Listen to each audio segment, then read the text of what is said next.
Hello everyone, I hope you are doing well. So now we are going to discuss a famous poem which is written by William Wordsworth. So let's come to the poem. Hello everyone, welcome to the part 1 of the poem The Solitary Tapper. Before going to the poem, we will discuss about the poet.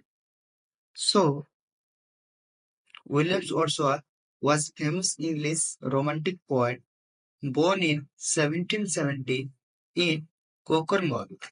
He loved nature and common rural life. His poem The Solitary Tapper shows a village girl singing alone in a field, touching his heart. He believed poetry should express deep emotions. His famous works include Daffodils, The Prelude, and lyrical ballads. He became poet laureate in 1843 and died in 1850. So let's begin the poem. So first read the poem. After that we will go through the poem line by line.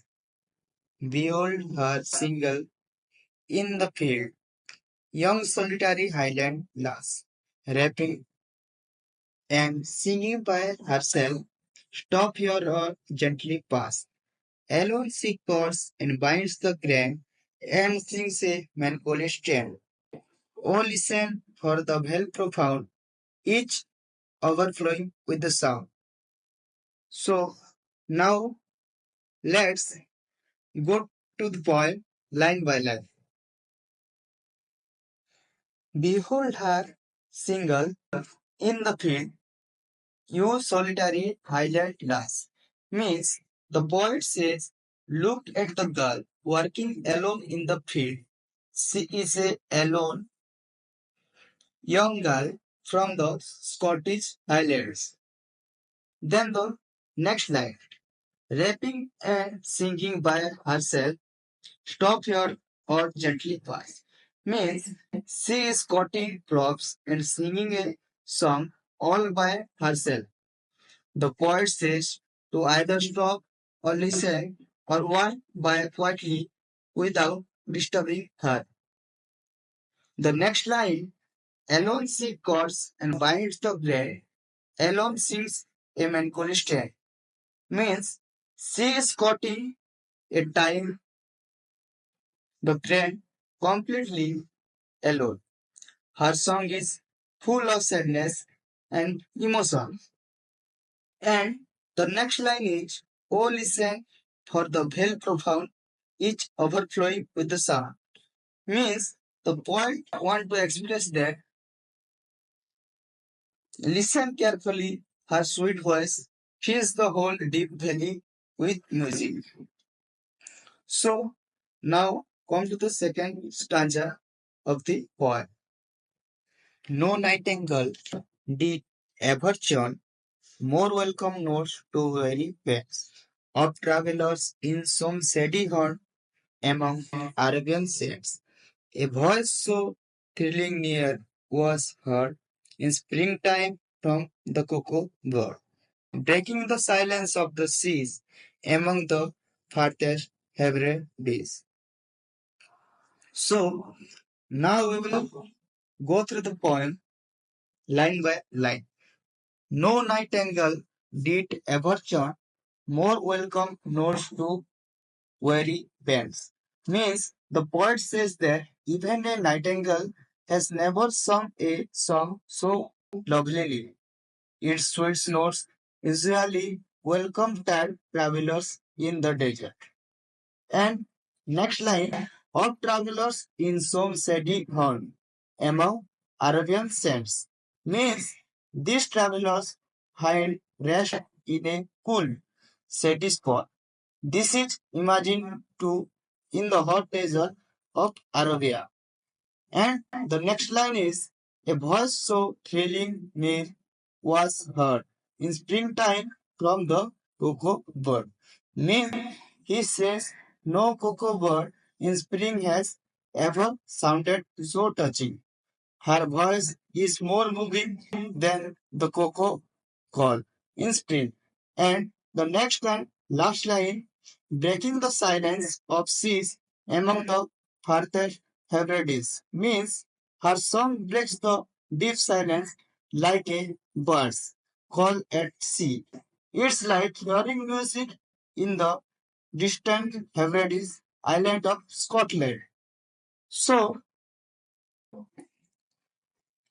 I hope you understood everything what we discussed today. Now the second part of the solitary reaper. Will no one tells me what she sings? Perhaps the plaintive numbers of flow.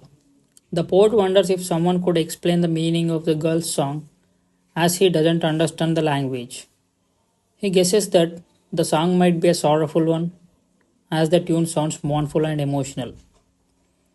For old, unhappy, far off things and battles long ago. He imagines that the song could be about sad events from the distant past, or perhaps the girl is singing about ancient wars and heroic struggles that happened long ago. Or is it some more humbly familiar matter of today? Alternatively, the song might be about something simpler and closer to everyday life. Maybe the subject is common and from the present something happening in her daily life. Some natural sorrow, loss, or pain that has been and may be again. The poet thinks she might be expressing feelings of personal sorrow, such as grief or suffering. He reflects that such emotions are part of human experience, recurring through time. And the last lines are, "What are the theme the maiden sang?" As if her song could have no ending.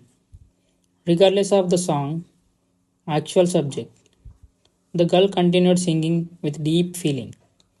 Her singing seemed endless, as thought it would go on forever due to its beauty and depth.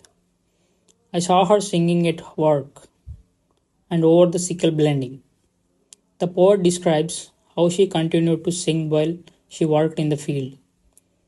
She was blending over with her sickle, cutting the grain as she sang. I listened motionlessly and still, and as I mounted up the hill, the poet was so enchanted by the song that he stood completely still, just listening. Eventually, he began to climb the hill near the field. The music in my heart I bore, long after it was heard no more. Though he left the scene, the song stayed with him emotionally and spiritually. Even when the actual sound of the song faded, its impact remained in his memory. In summary, the poem describes a moment when the poet sees a Highlander girl singing alone while reaping crops in a field. Our song is so melodious and touching that it surpasses even the sweetest songs of the nightingale or cuckoo. Though the poet doesn't understand the language or meaning, he imagines it could be about past sorrows or daily struggles. He listens quietly, deeply moved. Even after leaving, the song lingers in his heart, showing the lasting power of beauty and emotion in nature and music. Thank you.